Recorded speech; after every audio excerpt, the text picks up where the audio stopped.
it's a goal. Who got the assist? Who got the assist?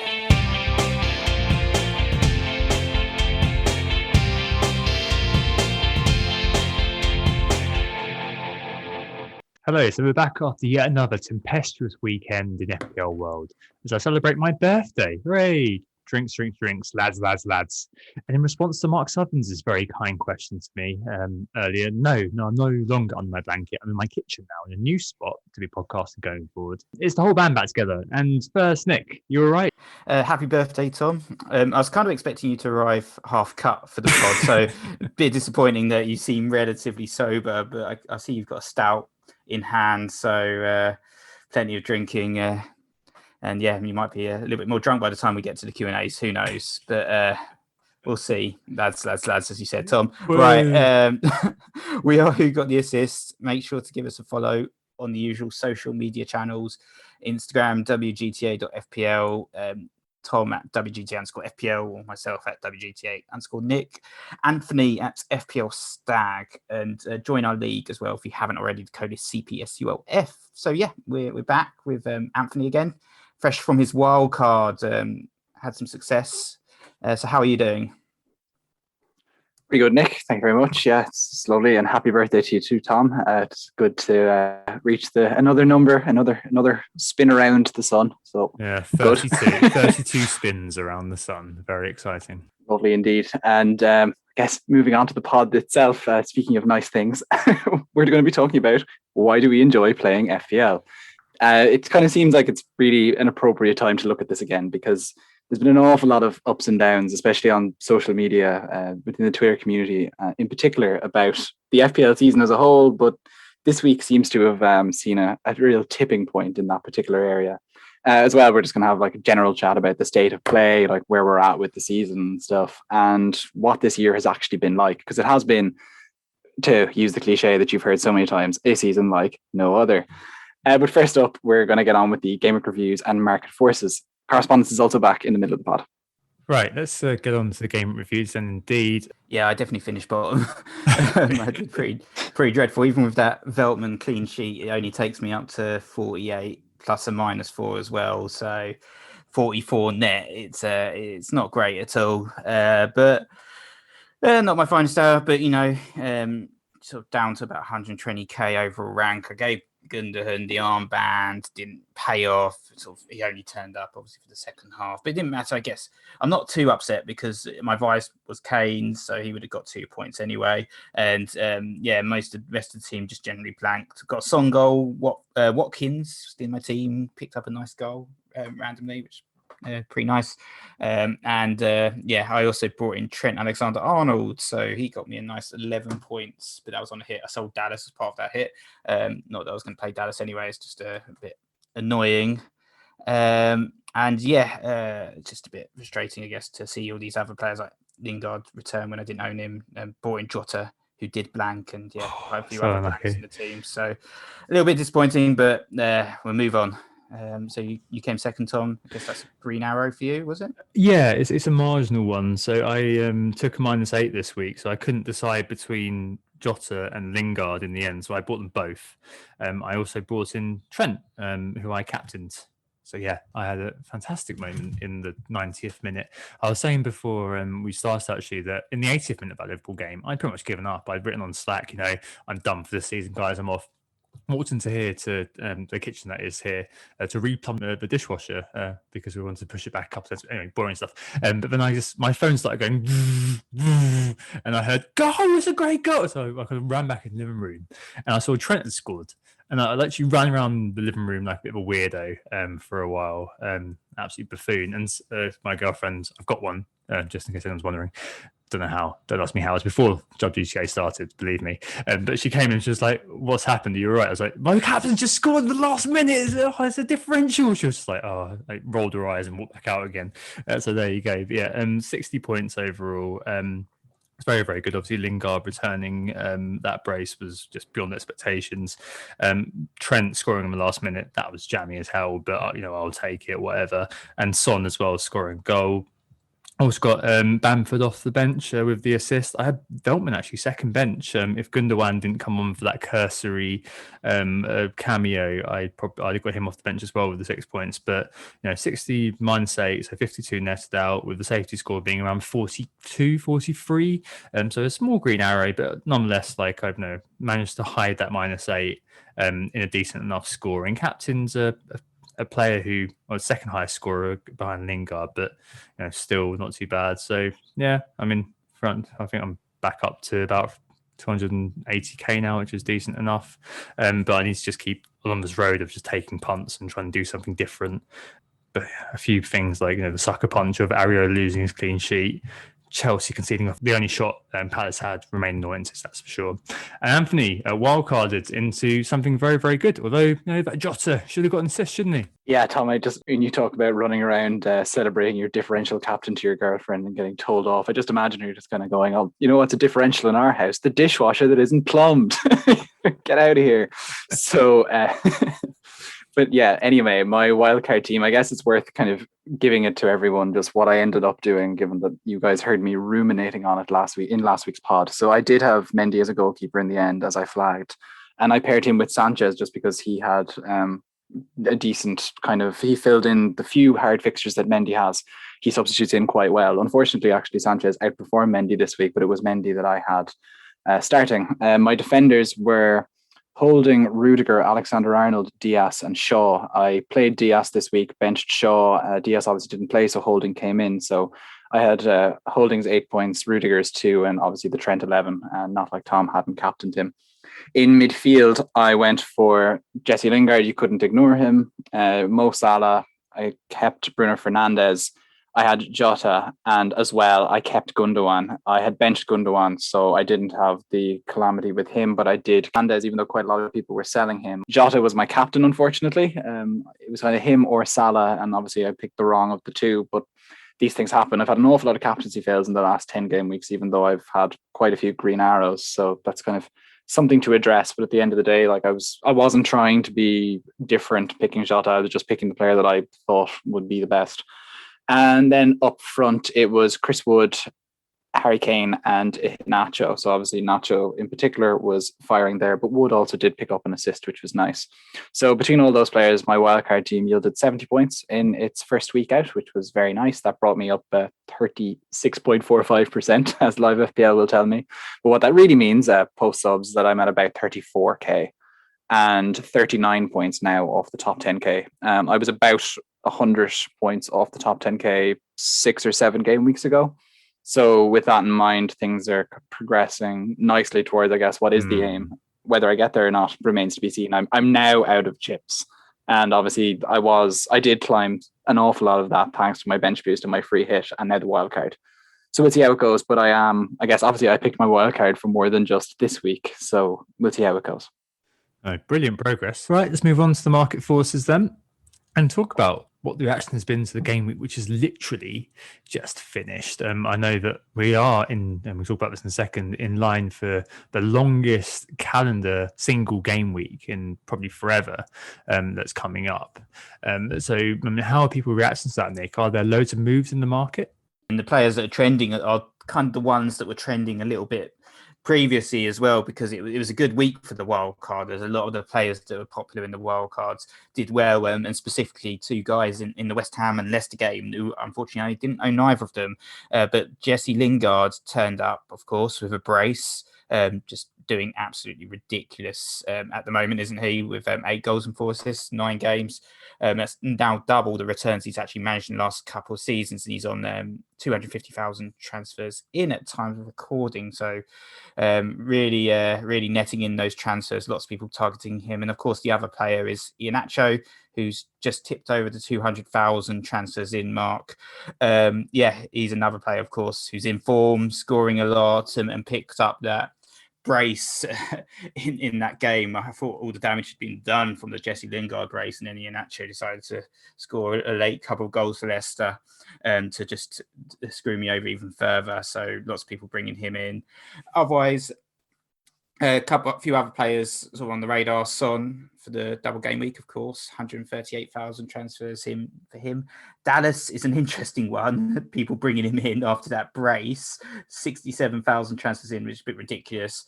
He is, of course, now the highest scoring defender in the game. So a few people looking at that. We've got correspondence on points as well later, which we'll capture. And the other one to mention is Mason Mount, also appearing in the zeitgeist as the 5th most transferred in player, goal and assist in the last 2. How do you guys feel about Dallas? I know Anthony on the last pod, you said he's my beau, he's going to stay in my team for all the season. It's great to have a player who's going to be there. And Nick, you transferred him out. I've never owned him, so it didn't really matter to me. But it really felt like you guys were both Debbie and being done by Dallas there. I had obviously said that I wanted to keep him, and I was doing my best to keep him in my side. And in the end, it just proved that I'd made so much profit on him that I was able to get to a slightly better team if I got rid of him than if I kept him. And I went with it. Like I wouldn't have got his points this week in a million years. They'd have been locked on my bench, and it'd be the 3rd or 4th time that exactly. And it would have been the 3rd or 4th time that Dallas points would have been locked on my bench as well, because like so often his points come when you don't expect them. But at the same time, even in spite of the fact that he is the highest scoring player in the game, there've been an awful lot of extremely big days, like 17 pointers. I think we've had 2 of those even this season, and it just makes it so hard to know when to play him. So with that in mind, I'm okay getting rid. Like those fixtures, there's nothing to be interested in. Yeah, I mean, it's a little bit painful being in the Dallas Sellers Club this week, especially when you punished us all with the brace. But I think between me, it was kind of like him and Consa, and I kept Consa for the double game week. Kind of regret that to a certain extent. But yeah, as you said, I wouldn't have played him this week anyway, so I don't feel too bad about it. And it's near the end of the season. They've got Liverpool, Manchester United up next. They've got a game against Spurs as well. Last 3 look all right for Leeds, but I don't regret it too much. And they got Trent in as well, who did well for me at least. Yeah, so, it evens out. Silver lining there. I feel like if he is reasonable next year, i.e. probably going to be 5 million, let's face it, at least. But he did say, I've seen something about being benched in FPL quite a lot of the weekend because we were at Man City. Well done those who kept me in. I'm sure they're buzzing. Don't bench me again. So yeah, one of those players who is aware of FPL as well, probably through his teammate Paddy B. So Nick, in the sales, what's going on? I'm sure there's a lot of movers and shakers as a result, and it looks like, for example, a certain Gundogan is being derailed pretty quickly. Yeah, he's the most sold at the moment. Just 145,000 transfers out for him. So he's only actually got 1 FPL point in 3 games because he missed out against Fulham, missed out against Leicester. Cameo against Leeds, but we know the reasons why to a certain extent. I still think he's in Pep's best 11, but Pep is prioritizing other competitions now, and that is the problem we have with the Manchester City assets plus the blank in 33. And I think we've got a question on that as well later, which we'll cover in detail. But he's the most transferred out player. Probably a lot of people bringing in Lingard as well because they're similar prices. Otherwise, it's a bit boring. It's kind of the injured gang. Antonio transferred out, 110,000 transfers out for him. Cresswell, I know you're pleased to see that he got subbed before the 60th minute with an injury, unfortunately for him. 77,000 transfers out. And DCL didn't show up today either with an injury. 70,000 transfers out meant a lot more people got Dallas off the bench, which is a bit annoying. But, bit of luck there, bit of jam, as we say. Yeah, exactly. Lots of people are just like, I'm getting Dallas off the bench. 17 points out of nowhere. What can you do, really, if you see that sort of thing? What can you do, indeed? So it takes us nicely kind of onto why we love playing FPL, the feeling of powerlessness, doesn't it? Because there's been, as Anthony mentioned earlier, a lot of grumpiness over the last couple of weeks. I know you're not all on the FPL socials, but the last couple of weeks there have been the cacophony of captain fails, defensive sucker punches, and of course this year there's been an all-round relentlessness of it, which has led to many a broken spirit, many an outpouring of grief, and a few folk actually announcing that they're leaving They said that it's too much. I'm not playing again next year. And I've obviously parodied this in my own way and said I'm not playing next year, which has been a great comprehension test for FPL Twitter. Shows the attention to detail which is out there. But anyway, I thought this week it'd be a good opportunity to step back from our usual kind of detailed analyses of players, teams, and circumstances, and instead focus on the beauty of it all. Looking at the game from a zoomed out perspective, and perhaps remind ourselves anew why we enjoy this sometimes blasted games, if indeed we still do. With, of course, two players and teams in the questions.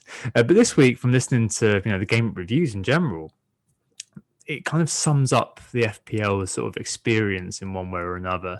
Like Nick, Gundogan, captain, that's anguish, isn't it? There's nothing worse than having that sort of 1 pointer from your captain when they come off the bench, even though it looked like a good idea on paper. Anthony, I know you've done really well, but it didn't quite get the captain return, and there wasn't a lot made of it at the time. But Jota probably should have got that assist by the looks of it. He even posted on Instagram to that effect. And for me, late riser asked me how it felt when that Trent goal went in. Well, I told you guys earlier on that I run around the living room like a child. Like, it's redemption, isn't it? FPL does really kind of run you through the gamut of emotions, I suppose. And if you take it seriously and your outcome seriously, of course, you're going to be hurt if things don't go your way. And I guess it's about how you kind of express the upset on the negative side. So we've seen lots of self-important meltdowns on social media from people carping on about how their luck's been poor, which is just hilarious. And a few people, as I've mentioned, have said they're quitting as well. Self-care is always the watchword. But I mean, how do you guys see this year, especially in terms of relentlessness? I think that's been what's unique about it, hasn't it? I mean, Nick, you're someone who's obviously a little bit more time poor these days than 3 years ago when we started this pod. I mean, how's it been for you? Obviously, we had the break last year with COVID and everything, and then that meant that the football continued in through the summer. We didn't really get too much of a summer break. It was kind of straight on to the next season.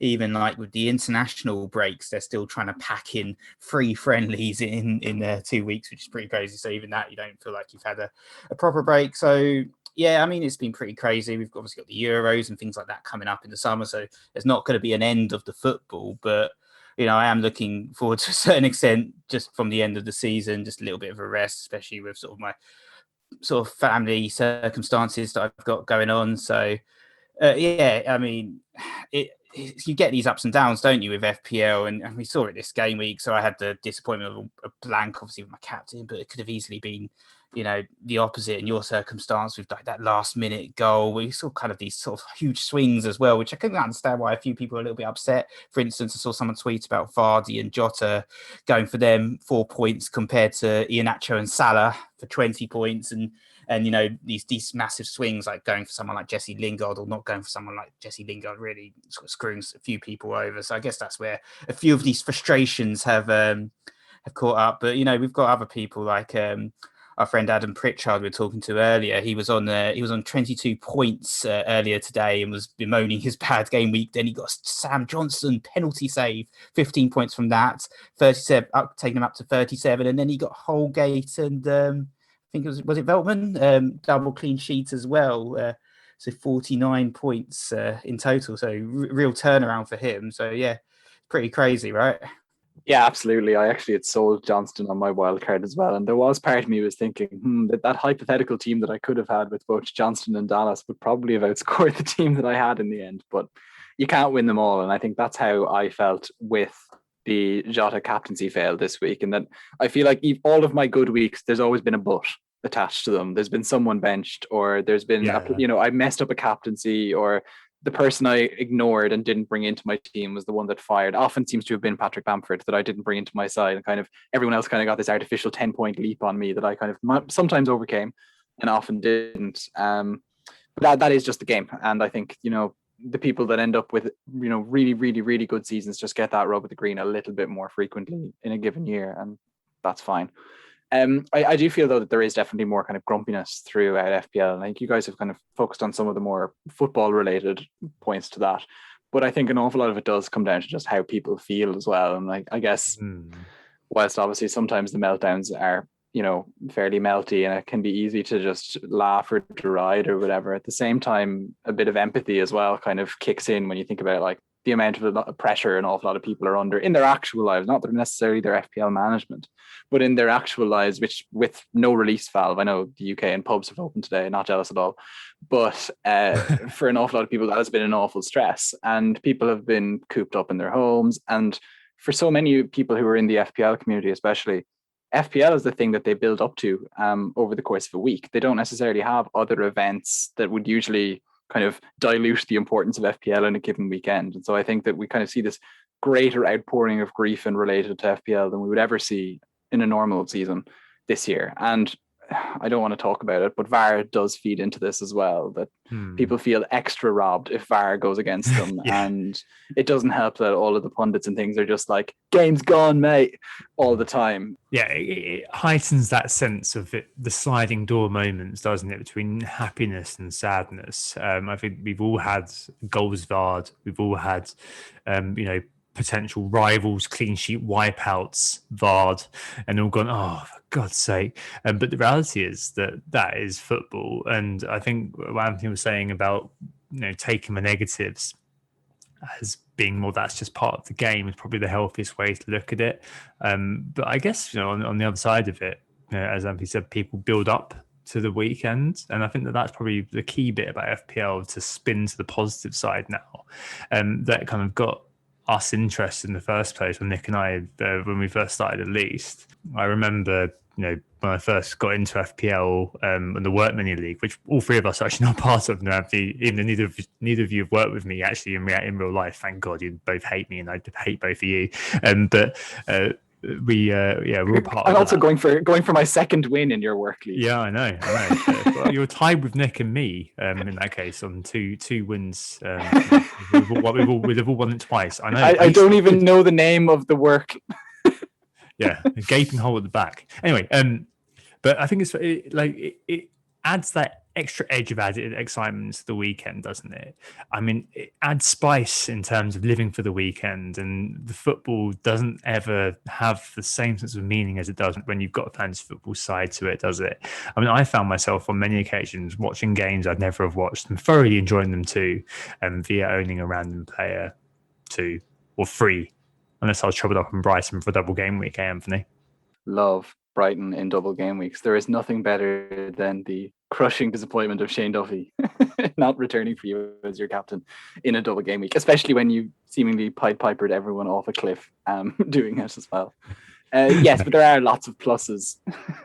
There are lots of pluses within FPL. And I think, yeah, Tom, you've talked about the fact that it does give that other aspect to what you're watching. And that's obviously helpful, and it does bring you, kind of give you an interest in games that you wouldn't otherwise be interested in. For example, Nick's Veltmania tonight is a pretty good example of, like, Brighton Everton wouldn't necessarily be the most interesting game in the world, but my word, if you have Veltman and a clean sheet coming in, you're going to be interested.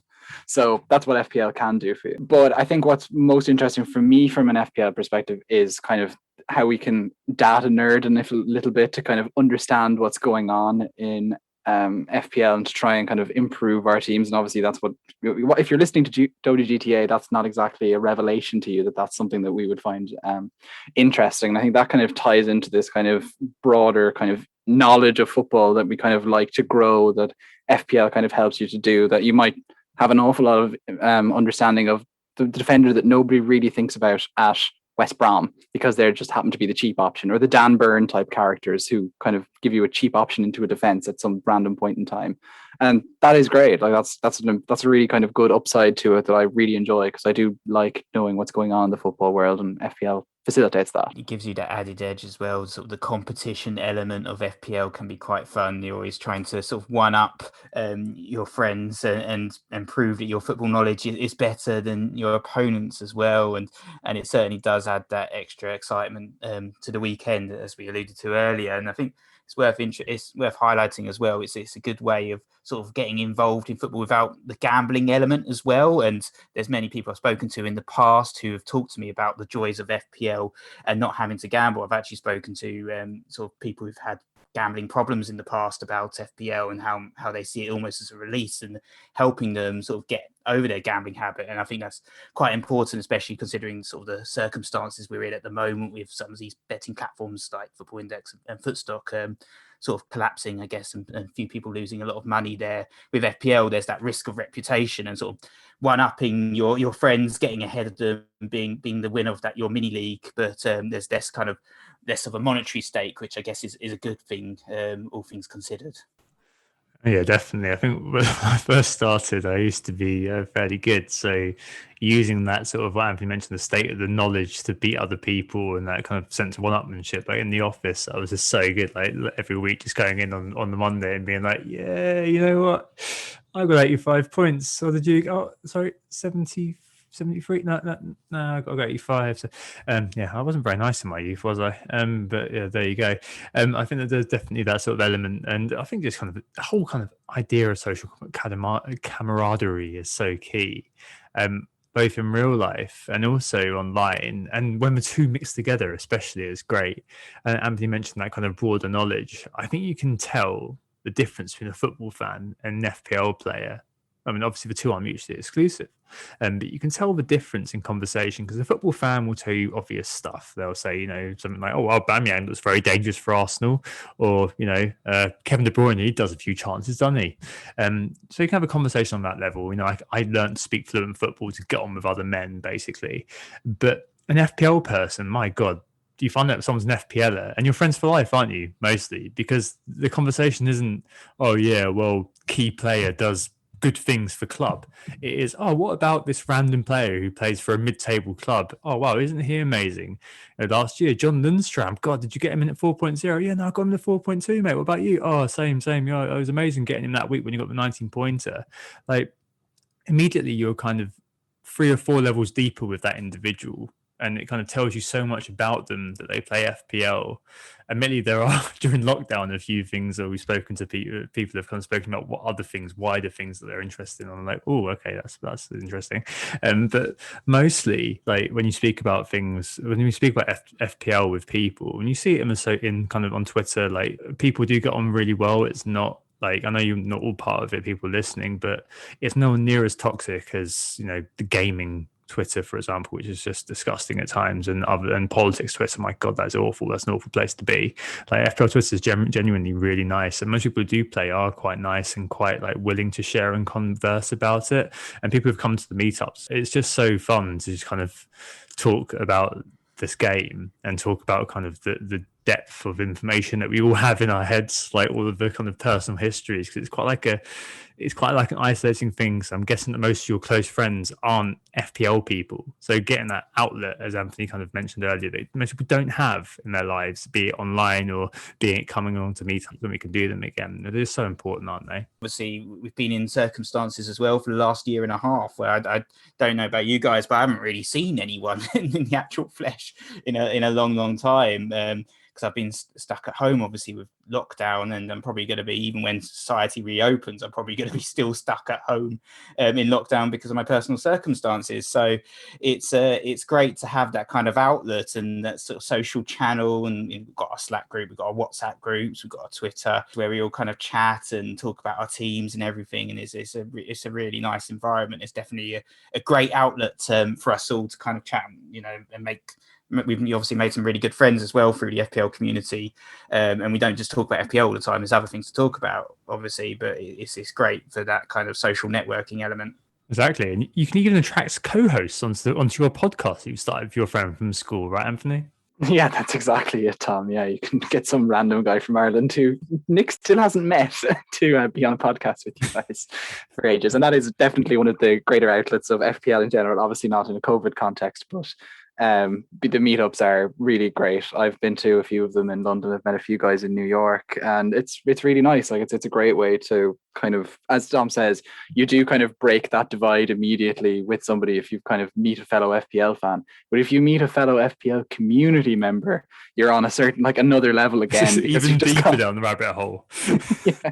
Yeah, it's like meeting someone who's like a long lost cousin or something that, you know, you've loads of mutuals that you can just like, you know, discuss and like hear about and talk about teams, and whose like management styles are really interesting to you, and like who, you know, picked that captaincy that went like astronomically well for them or whatever it might be. And it's such a great side to the game for sure. It's always very interesting when you meet someone in real life that actually is in Twitter. Like I met someone who I discovered was on Twitter, for instance, and it's just interesting to meet these people out in the wild that you're like, oh, you too, you too. And it's almost like an embarrassing little secret, but no, it's just great fun.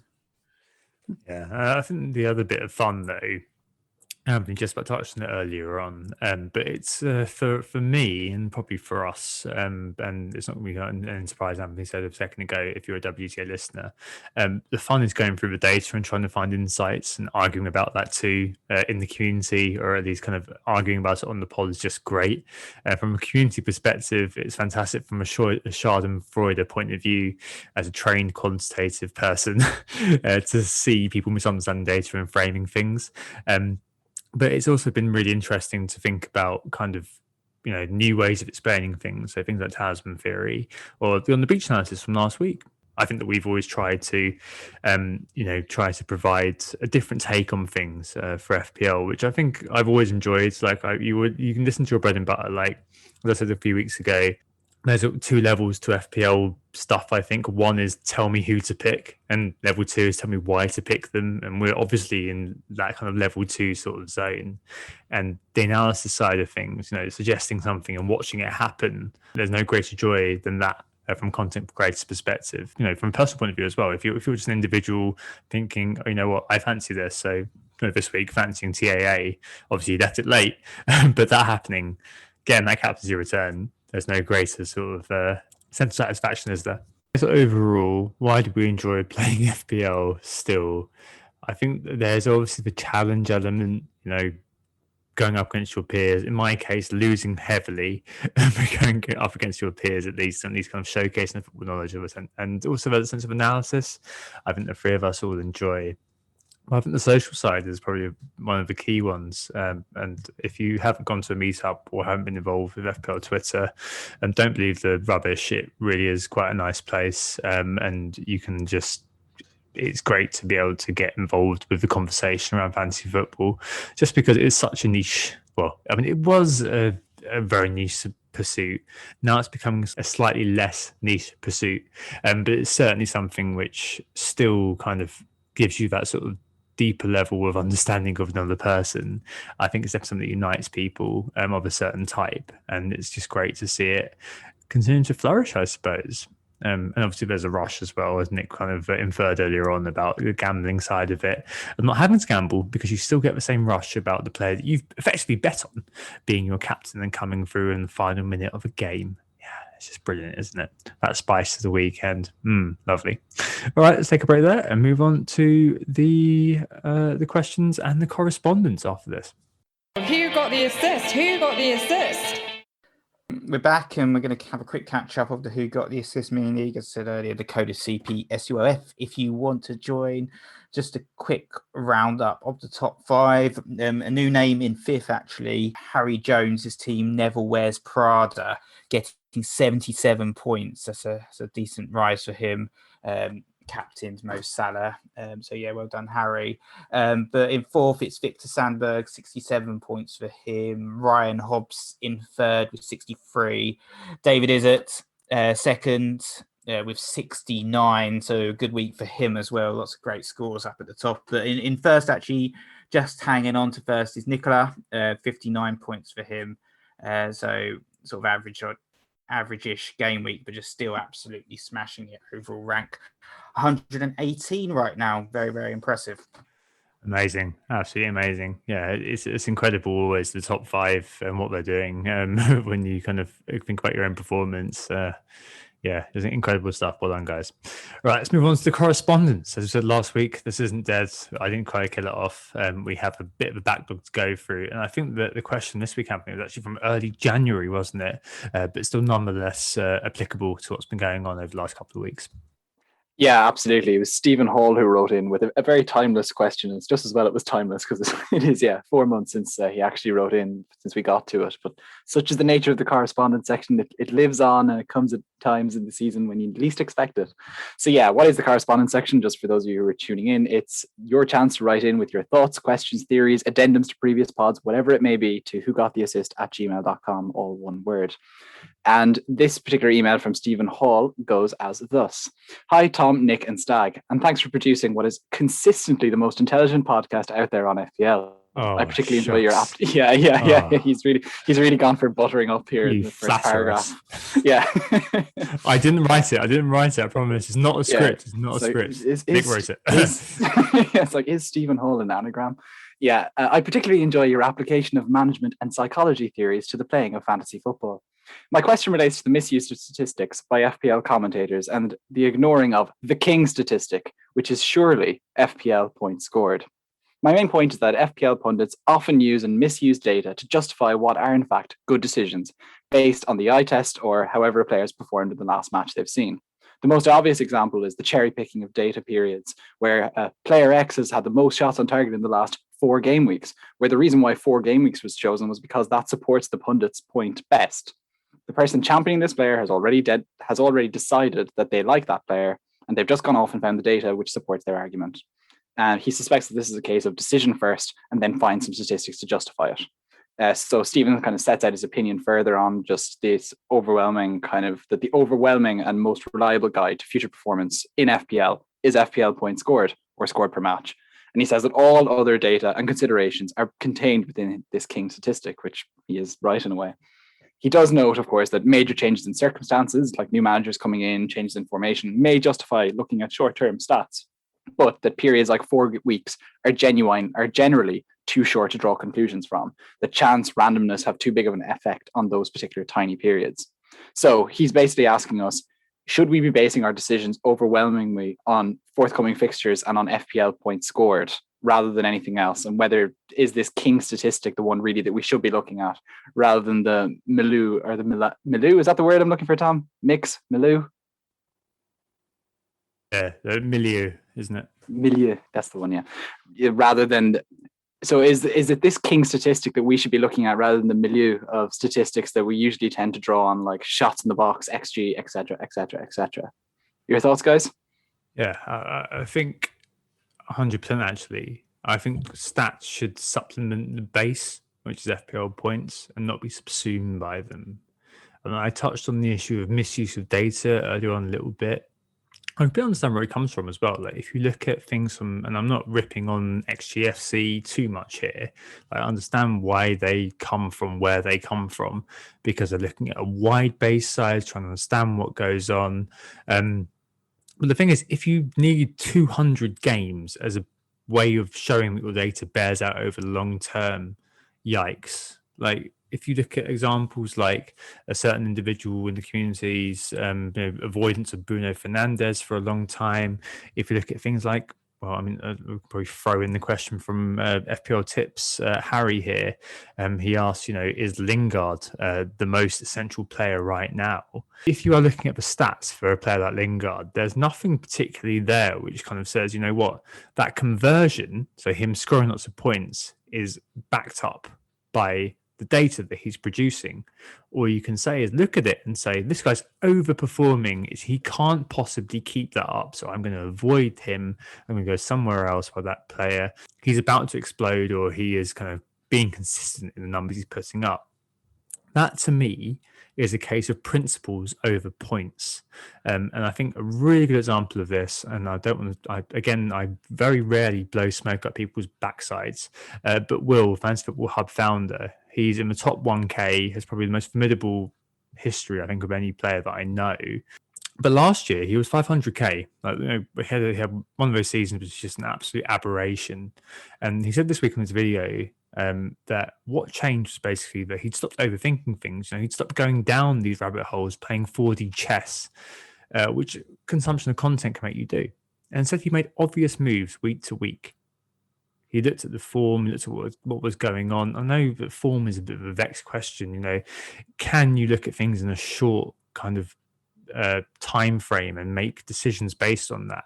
The fact is that you can have principles about the fact that over 3 or 4 weeks, that's not predictive of future stuff, and there's this kind of whole kind of mantra about not chasing points.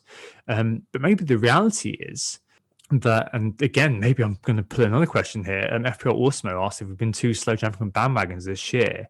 Osmo said himself that snooze you lose is a bit of a kind of a backdrop of this season as being a bit of a motto, because that's totally right. Like, if I look at this year, in my Workman League, the person who's top has reacted to every single bandwagon, buying Son and Kane in game week 3, for example, buying Bamford in game week 3 or 4, buying Gundogan in game week 13, buying Lingard as soon as he started producing for West Ham, which went straight away.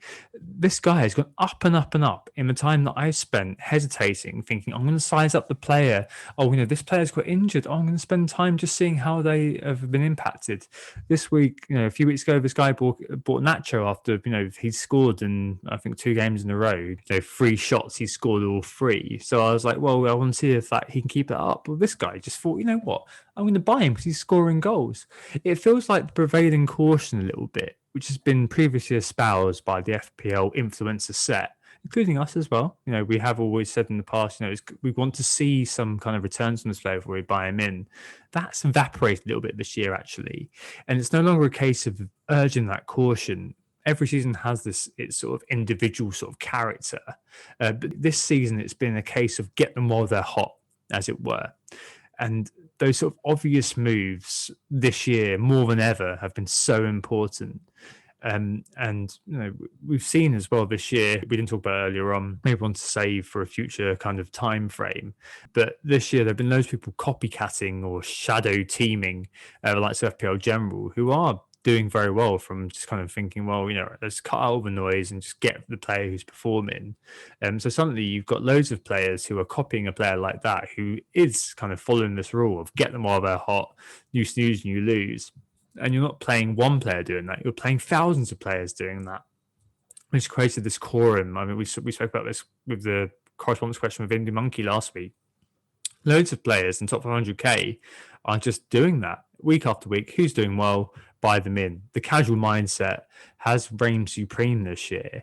And I think that FPL points, as the kind of the reigning king of the reason why you should buy a player in, that's come home to roost this year, really, as a way to do it. So yeah, principles over points, that's always really good. You can always sit there and think, oh yeah, Lingard's not going to keep returning, Martial's not going to keep returning, Mahrez doesn't keep returning. There's no way Vardy's going to continue this run of scoring. There's no way Michu's going to continue this run of scoring. The fact is that by the time that you've gone round to kind of thinking, well, I should probably bring him in for the hell of it, other people have got loads and loads of points on you. Like, this game doesn't reward the fact that your principle has been proven true 10 games later on, that finally the player has stopped scoring points. What it rewards is kind of just taking the risk 1 or 2 games in. I think that's kind of the way it is. And I completely agree with what Stephen said. Yeah, well, I think that's quite a passionate speech from you, Tom, there. I think, I did consider this question. I think at the start of the season, you see these kind of strange bandwagons develop, and you see the market forces act in certain ways. For instance, I mean, in the past, we have seen these characters like Yannick Vestergaard having sort of these amazing starts to the season, everyone jumping on the bandwagons, or Stephen Ward for Burnley when he just picked up a goal or assist and a couple of clean sheets, all of a sudden was a top defender, attracting all the purchases. So I think it's not just really about points scored. Of course, points is the biggest metric of all, with sort of the goals, the assists, the clean sheets, the minutes played, the discipline as well, everything thrown in sort of one melting pot and producing points. And obviously we're all playing for points, but I do think the underlying stats are just as important, looking at what's actually happening under the ground. And that's how we try as FPL managers to kind of beat the so-called casual market that are only looking at who's got the highest points and bringing those guys in. So, for instance, one example from earlier on this season, which I thought was a really good move, was Tom bringing in James Rodriguez after one game week. So he blanked in that first game week of the season, only picked up 2 points, but I think he was top for chances created and looked really good in his sort of Everton debut. And you jumped on that bandwagon before he'd even returned any FPL points at all. And I think you got a few returns from him. So it's not always just about the points. Obviously, like as FPL managers, points is a very important metric, but we do have to kind of look to see if we can beat the competition by trying to understand why those players are getting points, whether it's luck or whether it's something else. But of course, as you said, so many examples this particular season, and I've been a victim of this. I've been punished by not getting the likes of Lingard, by not getting the likes of Ilkay Gundogan, for almost having inherent biases against these players. These players have been in the Premier League for 4 to 5 seasons now, more for Lingard, and they've never delivered ever on a consistent scale before this season. So I've had biases. I've seen braces from Gundogan, I've seen braces from Lingard, or goals and assists, and these are almost joke characters in our minds. They're not kind of FPL assets or trusted players that we've seen deliver in the past. All our key men like Son or Kane or Bruno Fernandes. So I've kind of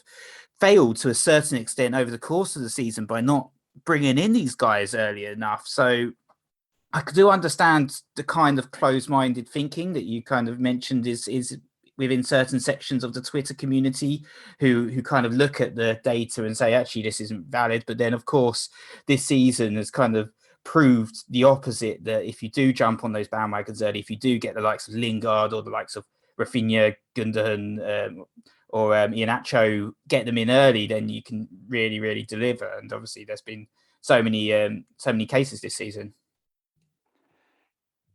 It's quite interesting, actually, this question that's come in from Stephen, and it almost like hints at that kind of like realist versus liberalism debate that rages within like international relations or international law speak. It's like you've got that, the big gun talk of something like FPL points as the key metric that you should be looking at that explains everything. And then, your more liberal view might be that, no, FPL points are just the cohesive system of underlying stats that come together into something more. And I think just like in debates in international relations, this debate between FPL points and underlying stats, the truth probably is somewhere in between, that both of them have their values. And I think you guys have both kind of nailed this to an extent. And it's that, FPL points are useful for keeping up with other managers, the herd, the imitators, whatever. And of course, they are inherently useful for FPL, a game that is based on FPL points. Yeah, of course. But at the same, and like this is the reason why we would have something like talisman theory, which is completely based on FPL points, because it shows you who's integral to a side and how that kind of translates into FPL points. At the same time, though, and as Nick was saying, the underlying stats are important for contextualizing the data and contextualizing the points to identify luck, to identify patterns, to identify what's changing. And I think in a way, the underlying stats in this sense, like we've talked about underlying stats, but we haven't talked about is the eye test here. And, the eye test kind of has to factor into that thinking as well, because to some degree, football-led thinking does actually feed into FPL thinking. And that, if you can see that a player is getting in the right positions and doing the fundamentals right, and it feels like things are going to come together for them, that can be of value that wouldn't necessarily be reflected in FPL points. Is that necessarily the majority of your transfers? No, I think most of the time you're making transfers like, you have 11 starting players, 9 of them are probably relatively close to a template. There's probably mostly your decisions would have been based on FPL points previously scored, and you're just covering yourself and keeping going. But you always have your risks in your team, your differential picks in your side, when you're trying to get ahead. And those picks definitely have to be, I guess, to be differentials, have to be players that haven't necessarily been scoring as much as others yet. And so you have to look to underlying stats, to the eye test, to everything else to figure out who are the players that you want to target with your transfers in that kind of area. And so I think that pretty much ties off this question between all three of us. We've kind of got a more FPL points radical in Tom, Nick, the underlying stats man, and then I'm kind of blurring the lines in the middle of the two of you, really. But that was a really good question from Stephen. So thanks so much for emailing in, Stephen. And thanks for waiting 4 months as well for our response to your question. I hope it aids you for next season more than anything, or the run in for this season. The correspondence section, how can you email in if you want to be like Stephen featured in this segment? whogottheassist@gmail.com. Your thoughts, your questions, your theories, your addendums to previous pods, to previous correspondence sections, to just random discussions, poetry, songs. We'll take it all. It's a very fluid slot. Yep, exactly. Not there at all. Right, and I think I threw his question in here. I think we did answer the one from FPL Auto Mode to some extent, but we didn't really answer the one from Harry, which is Lingard. Is he the most essential player right now? That's FPL tips. So, I mean, I got him in. Anthony said, couldn't ignore him on his wild card. The data, as many people have said, doesn't quite kind of correspond with his returns. He is a player who, if form exists, is espousing that sense of form, much to the dismay of Analytics FC. I'm fine. Are you not fine? I'm fine. Probably a summation of how they're feeling right now. But Nick, as a non-Lingard owner, is it kind of the case that you're kind of hoping that he's going to stop doing it, or is he the essential player right now and thus a player that you're going to be buying in as a priority? Well, I do have a decision to make here. And it's going to be, I feel like it's going to be a very important decision in terms of how I finish up in the season, is whether I kind of go for Lingard now. And as we said, it almost feels like the damage has been done. He's returned 8 goals, 6 assists, whatever it is. He's ownership was particularly high last game week, but now we've seen another 250,000 transfers in time recording. It's probably going to be about 350, 400, maybe even higher by the end of the game week, and the ownership will be like, I'll probably see it as almost 70, 80% for the next game, and they do have some great fixtures. So I mean, it is a dangerous move, but we do have also a question from Adam Pritchard asking us about sort of riskier strategies and whether we should be sort of buying outside the mainstream picks. And FPL Ruben also asked us that, and Matthew Biggins also asked us about even if it's worth going differential at this moment in time. So I'm looking at it and say, well, hold on, what's the upside if I go for Lingard? It's probably limited the rank increase. Or what's the, if I go for someone a bit different, maybe. And one player I looked at as well, alternative pick, was Christian Pulisic. Who did particularly well this game week. He scored, obviously, a brace. He also got 3 goal attempts and created 4 chances as well.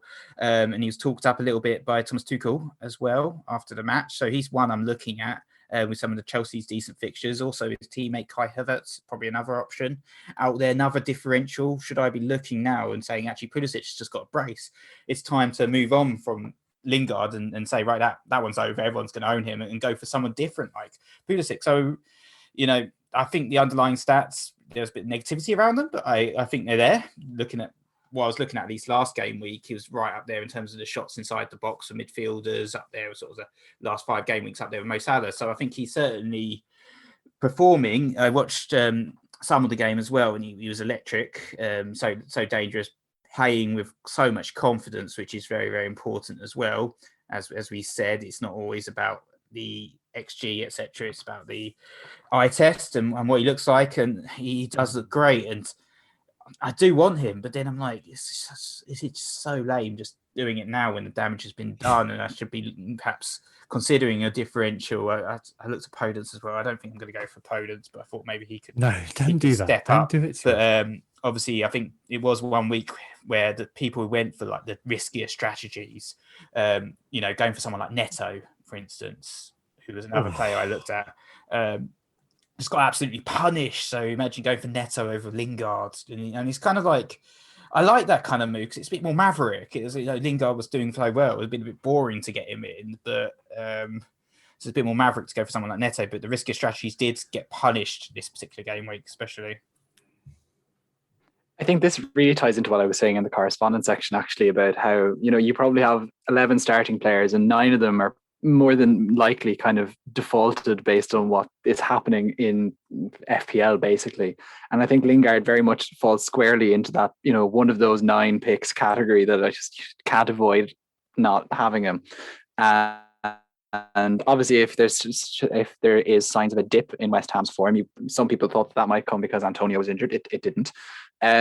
Then yeah, get rid and sell. Like things may revert to some sort of mean eventually. Like he is scoring and assisting at a rate basically not seen in Europe in the last month at the moment, and that feels unsustainable. As much as I really do enjoy seeing him doing well.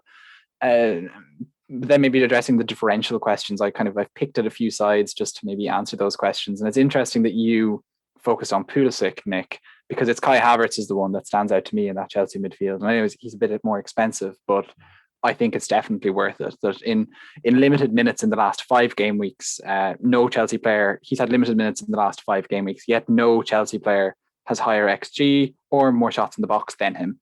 He is, of course, as we know, and we would have talked about in preseason, a bit of a sleeping giant at this point. That in the Bundesliga, he was brilliant. That he had a rough start at Chelsea. He had illness. He had COVID. He wasn't apparently a player that Lampard wanted to bring into the side as well. So he had quite a few disadvantages working against him. So it's easy to forget that this is a guy who's had 12 goals and 6 assists in 30 appearances in the Bundesliga last year, and is only 21. So he left the Bundesliga having played 150 appearances, had 36 goals and 25 assists. That's more than a return every three games as a teenager. He's a phenomenal player if he gets going, and we've seen a little bit of a hint of that at Chelsea, and I think we will continue to see more of it. Mason Mount is kind of the more like stats plodder in that side, and he's probably the more boring pick in that. But I think we're starting to see Chelsea crystallize towards something that isn't as rotation prone as it has been, and I think that Havertz should be central to them going forward if they want to actually pick up 3 points week in, week out, and actually get Champions League football. Just maybe some of the other teams, just to kind of tie in here, talking about differentials quickly. On the beach theory is definitely coming through strong. This is last week's pod topic. We discussed the fact that we thought the likes of Southampton, Everton, Palace, Burnley would drop off a little bit. Wolves we talked about as well. Of course, they did win, but it wasn't exactly a thumping win against Fulham. So not sure about them. Leeds were, of course, in the category, but let's just ignore that they beat Man City. That doesn't fit the narrative that we're talking about here. But some teams are definitely on the beach. For me, anyway, I would say categorically Southampton, Palace, and then from there, Everton, Burnley are kind of in a near beach category. They've definitely put on their flip-flops. They've got their towel draped over their shoulders, and they're almost there, but they're just not quite there. Wolves, I'm not quite sure.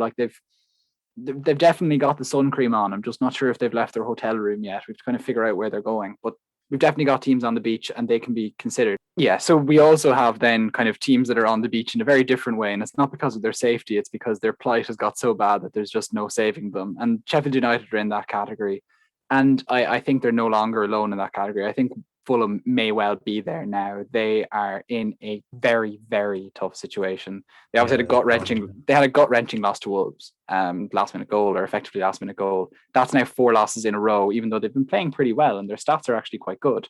They are now 6 points away from Newcastle, because Newcastle obviously beat Burnley. But Fulham have also played more games than those above and below them. So I think they're seriously at risk, which means that there's only really one team who is in that kind of differential category at the bottom where, it's like they're playing for their lives, and that's West Brom. I can't believe that we've got to... Pereira, bye. But Mathis Pereira falls into the Lingard category, I think. That if you think that Jailings is outperforming XG impossibly, Pereira, you've got to put in there as his cousin in XG defying arms, that they're really, really...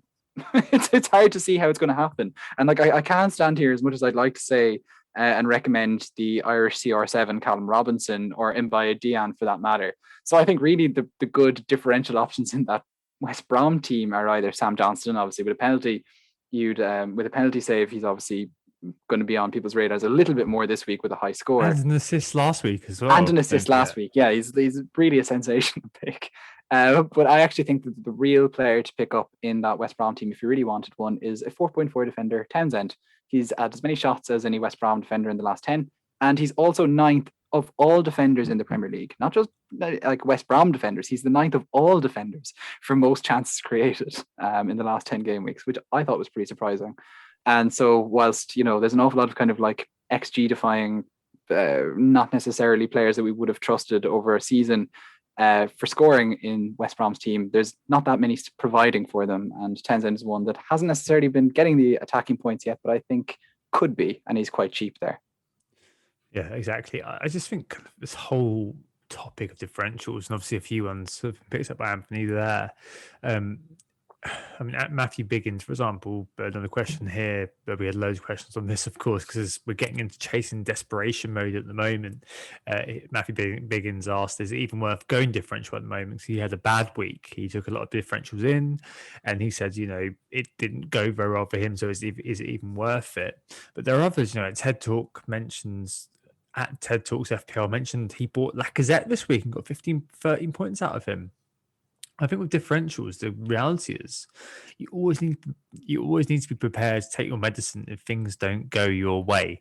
Anthony and I did that last week with Bamford being the captain when everybody had Kane for that brace. And I guess the reality is the amount of times you see people celebrating differential payoffs online makes you think that going with these niche picks always works out. In reality, I think it doesn't. The majority of the time, let's be fair. And Tom, you were like treating it like vaccines, were you? That you need to inoculate yourself by giving yourself more of the virus by captaining a defender. Yeah, well, obviously, it did work out, and I did I did beat it.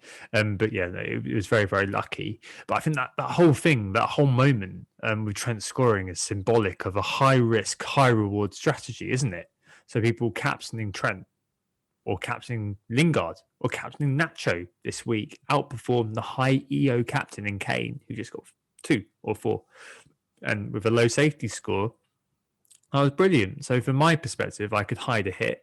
From other people's perspective, I've just seen the FPL merch. Ross got 76 points this week. Like, that's a huge jump. And you, Anthony, as well, like 30% rank rise this week. That's absolutely amazing. And so there are these weeks when the quote unquote template, which is template for a reason, we know that, we've gone into that discussion before. But there are weeks like this where, if you are differential and you're differential in the wrong way, like Matthew seems to have been, it doesn't go particularly well. But in answer to Adam and Ruben's point, things can really go your way if you do bet against a template. Okay, the wild cards do shift things, but the majority of people would still own that sort of well-wrought set of individuals, and that can go really, really well for you. There's a kind of one question. There's a few questions, obviously, that come from this, but one to tack on here as well from Alex Bull, who said that Bruno, who has managed 4 blanks in the last 6, and his only return has been a penalty and an assist. Is he the sort of player who's still held due to fear? Now, Anthony, I know you've held Bruno through your wild card. Was that just kind of a fear pick, or is it the fact that, he's 1 return away from being essential again? It's probably, okay, well, it suits me to say it's probably more of the latter, that I just think he's 1 goal away from being essential. But there is also the fact of the fear. I also have value tied up in him. If I sell him, I'm probably not going to be able to get him back. And that was definitely a big factor for me as well, that I think you're always just a minute away from the Bruno Fernandes tide turning. And I didn't want to be caught on the wrong end of that. And even Fernandes, he drew 1 very, very good save out of Lloris against Spurs. So like it's not like he's not attacking or anything. He's still tipping away with his granted long shots, and he's obviously still on penalties, so he has a good option. One differential actually I didn't throw in when we were discussing the differentials is Mason Greenwood. I think is someone that could be an interesting differential for people. Yeah, basically. So he's actually had the most shots in the box of all Man United players since game week 26. And he has the highest XG from open play as well, with 1.21, which is very, very low for the highest XG player from open play in a team that's in the top 6. And that maybe tells you that United are slowing down. But at the same time, Mason Greenwood is a player who has particularly good finishing, noted in the game, noted in the articles, noted in any stats you look at. He has particularly good finishing. And so with that in mind, he will take his chances if presented with them. The problem with him is that obviously he doesn't guaranteed minutes. He had a goal and assist, but having come off the bench against Spurs. But he had played 90 for the 2 games before that. And with Martial injured, you would think that he is probably more secure in his minutes than he has been at previous times. Yeah, certainly. I really like Mason Greenwood actually as a pick. I think that's a great shout. So perhaps another differential that people might be targeting as we enter the final stages of the season. But I guess we'll move on and cover the other team in Manchester, which is City. And Hapless FPL, he asked us, is it now time to ditch our City assets entirely? So I feel like we've all been sort of slowly disinvesting in Manchester City over the past few game weeks. I've still got Ilkay Gundogan in my team. I think you both still have him as well, but he's probably on the chopping block. He's certainly one that I'm considering to sell. I'm actually probably going to sell Rafinha, actually, just because Rafinha's got a little bit of an injury. So he might be the one that goes for me. But, I think as I kind of said earlier on in the pod, my opinion here is that City have so many competitions they're still involved in. They've got the League Cup final, they've got the FA Cup semis, they've got the Champions League and the title. And it's not wound up yet, but it's surely coming their way. And we're seeing that he's not playing in the league because this player is being prioritised in the Champions League and stuff. And you also Ruben Diaz as well, the undroppable Ruben Diaz. I think you've still got him, haven't you, Tom? Or have you sold him now? Still got Diaz? Still got him. You've still got him. Even the undroppable Diaz didn't play this week. And of course, they've got the blank in 33 as well. So you can always get punished with selling Manchester City players, but my concern is that in the league, it's not necessarily the best players that are playing. He's getting like the likes of Zinchenko getting minutes and producing some great underlying stats as well, to be fair. So the best players aren't necessarily playing, like Cancelo, Diaz, Gundogan, De Bruyne didn't play at all as well. So maybe it is time to start selling. With Diaz and Gundogan, who I have, or other City players, like if you can tune yourself in, and we're going to speak about Spurs in just a second, tune yourself into the next game week, which is a double game week for Spurs. I've definitely been looking at that. So a lot of people have Sterling, for example, as 1 week pump from last weekend. Commiserations. That's an obvious move to the likes of Son. I'm probably going to be moving kind of players around actually outside those guys. I'm definitely going to be benching one of them this week. Let's be fair, first bench and just taking it as it is, taking my medicine if they do perform well. As it is, I mean, I completely agree with the sentiment of the question that like it's rotation city. And we said that last week, there's rotation city. And this week, for example, I'm not really annoyed because I'd never have done it, but Gundogan coming off the bench meant that I've been blocked from Nick's Veltman points, for example. So I could have got 66 rather than 60. And that would have even more hidden my hit. This team definitely is a team that can do very, very well in a 1 week kind of punt basis. You can get very, very lucky. Or at least if you manage to target the player who plays in game week 34 against Crystal Palace away and they whack them. If you get the player who plays in game week 36, Newcastle away, and they whack them, then you've done really well. And I think that maybe that could be an opportunity for people because there are people who are going to be saying, like I've just said, you know what, these guys too unpredictable. I'm off. And so using that valuable transfer to be buying in the likes of, Riyad Mahrez or something like that, like an explosive differential who just does the job against these teams. Because let's not forget, City are absolutely ridiculous when it comes to the attacking stats. I don't need me to tell you what they are. They are simply ridiculous. They've had an off day against Leeds, but I'm not sure that's going to continue. I think that no matter what players they've got on the pitch, they're all imbued with the Guardiola spirit. But nonetheless, as a going concern, so week to week, is this going to be, are these going to be assets, players we can rely on? Absolutely not. So if you do ditch your assets entirely, that's completely understandable. And I think that's completely viable. It may come back to bite you every now and again, but I can bet you from this point onwards over the last 7 game weeks, the players that you bring in to replace them are probably going to outscore them because barring them being knocked out of the Champions League, which could well happen. Pep could do what he did last year against Lille and randomly decide to just match Dortmund. Then if that happens, we're in a different conversation entirely, of course. But as it stands at the moment, I completely understand the question. I completely agree with the sentiment behind it. Anthony, what do you reckon here? So obviously I just wildcarded and I actually kept both Gundogan and Diaz, which I think some people might think was a little bit foolhardy, but basically I just didn't want to get caught just yet. And I wanted to see how things panned out, especially in the case of Diaz. I felt like if I sell him, I'll never get him again. and it'll be very hard to just. I feel still, in spite of everything that he has obviously missed a few games, I still feel like he's a relatively like good access point into that City defense that I've got at a pretty cheap price, and I'm kind of quite content to keep him in my side. Gundogan is obviously in a different category to that, and I think last week's pod I kind of went into detail on how much he is actually one of Pep's Champions League men. Like, and even when he wasn't a Premier League regular, he was very much a Champions League knockout stages regular in the last few seasons when things inevitably didn't go too well for City.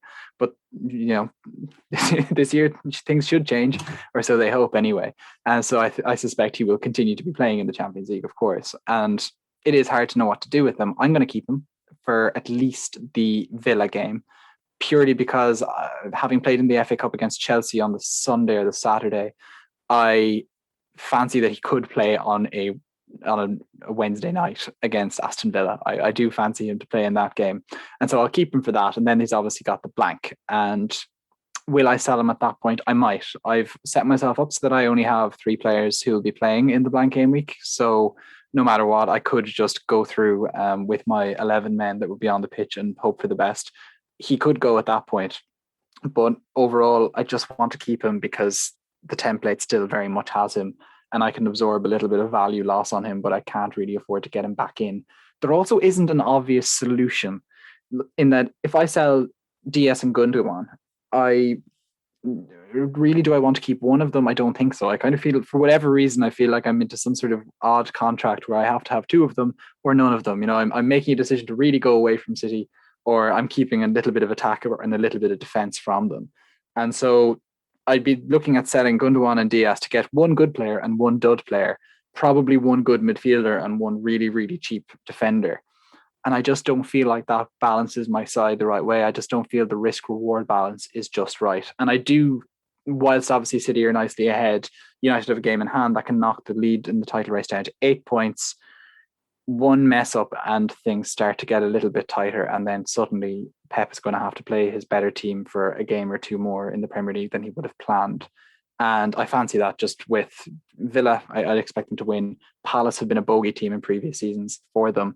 And then you've got Chelsea in game week 35, a Chelsea team whose Champions League ambitions are going to be on the line. Those aren't easy games at all. Even if we say Palace are on the beach, Palace have confounded all expectations against City year in, year out. Yeah, I think it'll be really interesting to see what happens with them. Almost the case is that Diaz at 5 point whatever, Gundo at 5 point whatever, like the rotation threat is priced in, and if things do change, then you've suddenly got 2 very potent assets in your squad, right? It's kind of more if you're looking at like Sterling or whatever in your team, you're kind of looking at them thinking that's not worth the money. But a player who can produce the goods bigly in the likes of a Gundogan or something like that could be worth holding on to depending on how the context shifts. All right, speaking of context, next game week is a big one for Spurs. And FPL Sponge asks if any Spurs assets worth our attention for the double game week other than Kane. So it has been noted that Spurs are going through a little bit of a downturn, aren't they? Joseph Melvin asks if Son is worth it for 1 week, and FPL Claret asks if even a Spurs defender is worth our while. Full disclosure, I'm looking at Lloris, as I said last week, just because I've got 2 very bad-looking goalkeepers for this game week, so I might be buying him in, just because. Everton, Southampton, they're not the best teams to be playing in double game week, but given how they've gone and looking at the on the beach theory, you guys both told me Everton, no, don't put them on the beach. Yeah, they're on the beach, lads. Neither of those games look particularly good. Q, obviously a Dominic Calvert-Lewin brace and Danny Ings brace, but I've got Tits McGee away at Arsenal, that's Areola for the sad people, and Martinez at home as my goalkeepers, so bringing Lloris in for that kind of makes sense. And I don't know. No, Spurs have got great players, but a manager that's playing the way which doesn't suit the players. I'm not going to go into the Spurs analysis. But one man who can do that is Nick. So what do you think about Spurs at the moment, Nick? How are you feeling about what's going on? And do you think anybody should be buying the Spurs players in? Yeah, I mean, I'm a little despondent, to be honest, in terms of their current form. It's incredibly poor, and it's very disappointing to see. But there are two key men when it comes to FPL. There's Harry Kane and Min Son, and I think both are essential actually for this game week. I think if you don't have Son, you should really be getting him in. He is the sort of the key man. Obviously, Harry Kane. Is probably going to be the standout captain pick. I've actually got my triple captain still, which is very nice. So I will be using that on Harry and hoping that he can do the business against these on the beach teams, as you put it. I know, Anthony, you don't have Son. You chose not to get him in on his wild card, keeping the likes of Fernandez instead. So it'll be interesting to see if you're going to ignore him for this week and hope to just ride it out.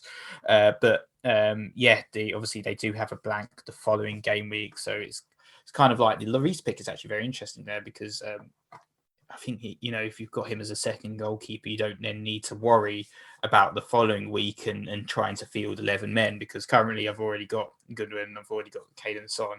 I don't really want, and I've also actually got Josh Maja for some reason still lurking in my team, so I don't really want to get another Spurs player in or a defender because it just creates a shortfall for the next game week and I have to rely on 11 men, which is obviously a little bit of a risk because we've seen so much rotation and stuff. So, I think it's all about Son and Kane. They've been brilliant all season. Unfortunately, the rest of the sides haven't quite done the business in the games, unfortunately. And I think in terms of FPL assets outside of Son and Kane, I've seen a little bit of noise about Lucas Moura. I don't think that's going to go anywhere. I don't think it's worth it personally.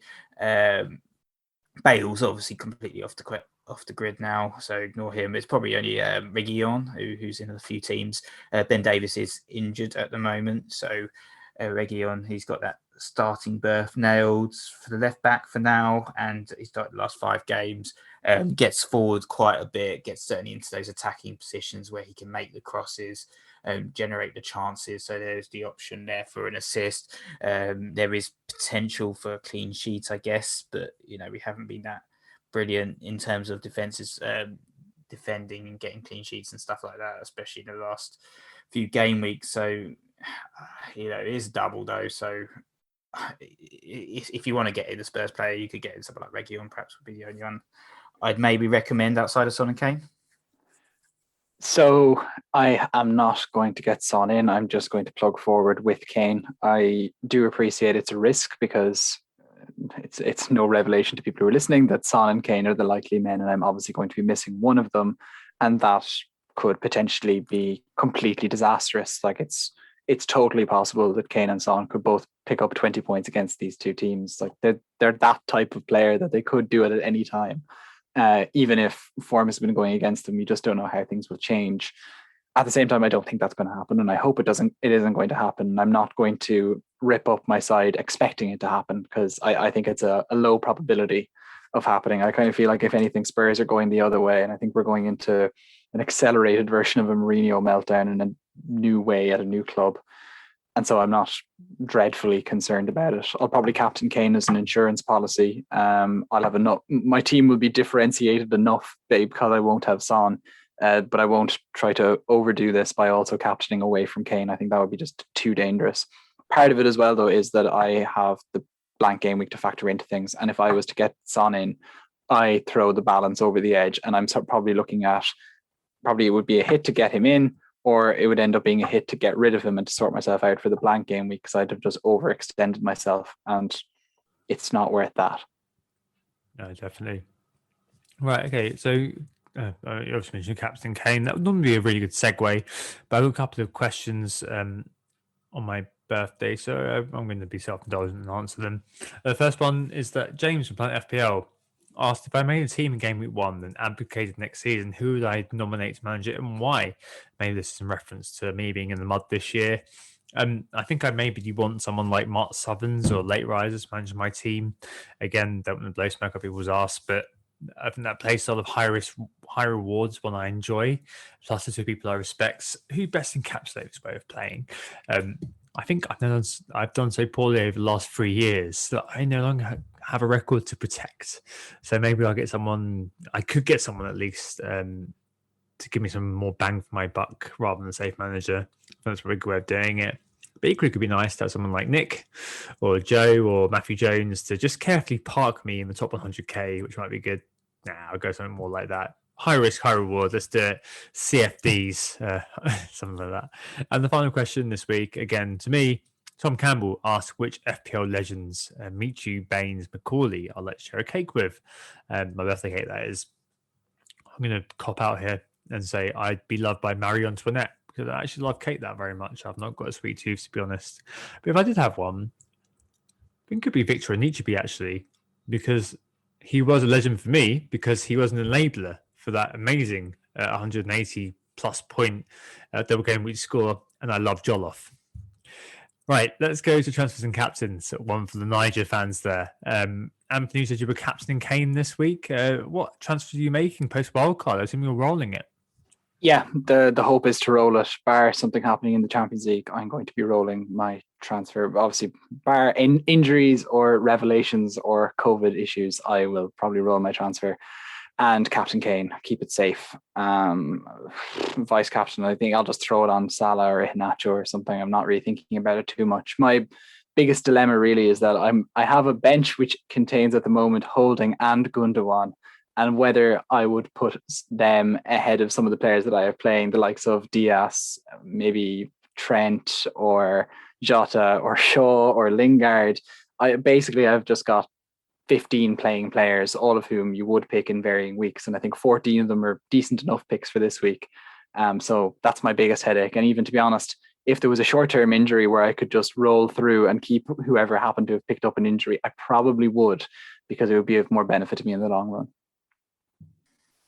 I do like that you've got so many players playing. That's just the benefit of holding on to your wild cards really paid off for you in those past few game weeks, holding on to those chips. And I'm hoping that I held on to my triple captain chip for a good reason. So that's going to be on Harry Kane this week. Vice will probably Son.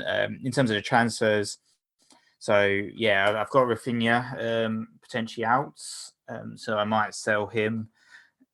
I could also sell Josh Madger, but I've been looking at the forward options. So there's just no one there. They're just all crap. So there's no one particularly appealing to me. I mean, Lacazette maybe, but Adam Pritchard told me he's crap, so I'm not getting him in. What about Iheanacho? Iheanacho, yeah, potentially. To be fair, yeah, he is someone that I should maybe get him in. We've got West Brom, Crystal Palace, Southampton, Newcastle. The next 4 fixtures. See, you're taking over my team here. Hire you, and you can make the move. I'm kind of looking at the Rafinha because he's injured to Lingard maybe or Pulisic. As I said, maybe the differential pick. Maybe I go for broke and get someone who's got a ridiculously low ownership right now. So Iheanacho or Lingard are kind of like they've already got about 60% ownership of the active players, or Pulisic, who's got currently 2.1%. I don't know. Maybe it's time to take a chance. So, yeah, we'll see. And Thomas, what are your moves?